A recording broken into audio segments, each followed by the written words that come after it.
दोस्तों, आज मैं आप सबको एक पिता और बेटी की दिल छूने वाली प्रेम कहानी सुनाने जा रही हूँ।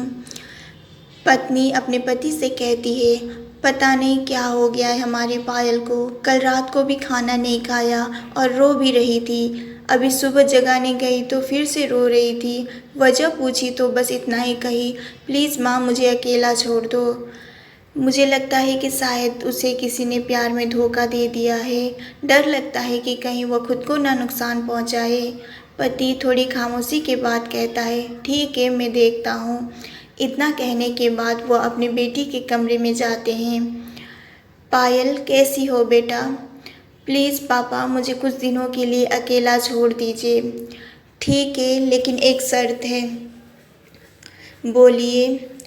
मैं तुम्हें एक बकवास कहानी सुनाना चाहता हूँ। तुम सुन लो फिर हम तुम्हें डिस्टर्ब नहीं करेंगे, ओके? ठीक है सुनाइए। आज से करीब 20 साल पहले एक राजा हुआ करते थे, बेहद अमीर।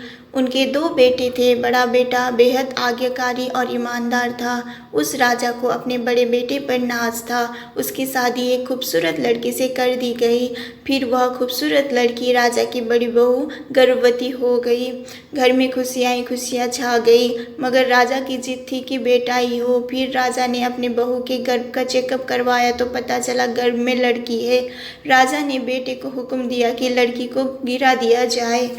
आखिर बड़ा बेटा आज्ञाकारी था तो ना नहीं कर पाया।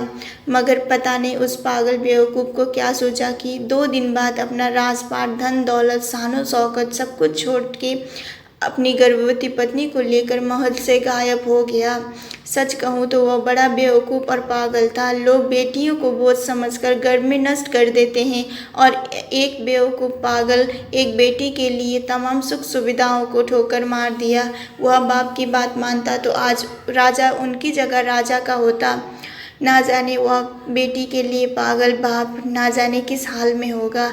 तभी पायल की माँ वहाँ आकर कहती है, वह बेटी के लिए पागल शख्स और कोई नहीं, ये तेरे पिताजी हैं जो तुझे अपनी सच्ची कहानी सुना रहे हैं। तू कहती थी ना मम्मी मैंने नाना नानी को तो देख लिया, काश पापा अनाथ ना होते तो दादा दादी का भी चेहरा देख लेते।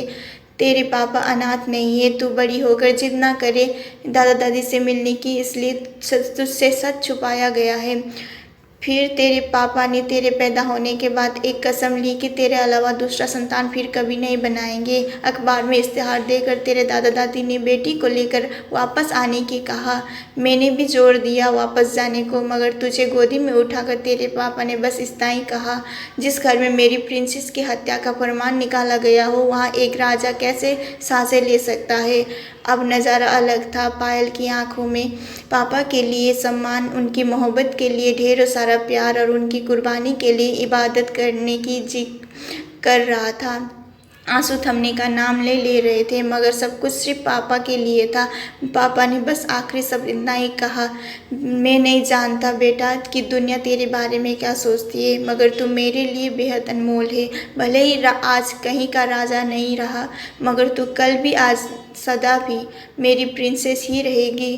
बेटी ने दौड़कर पापा को गले लगाते रोते हुए कहा, पापा असली राजा हो और आपकी प्रिंसेस सबकी पलकें गीली थी। मगर वह एक नई सुबह शुरुआत थी जहाँ प्रिंसेस फिर से अपने सियासत में लौट आई थी।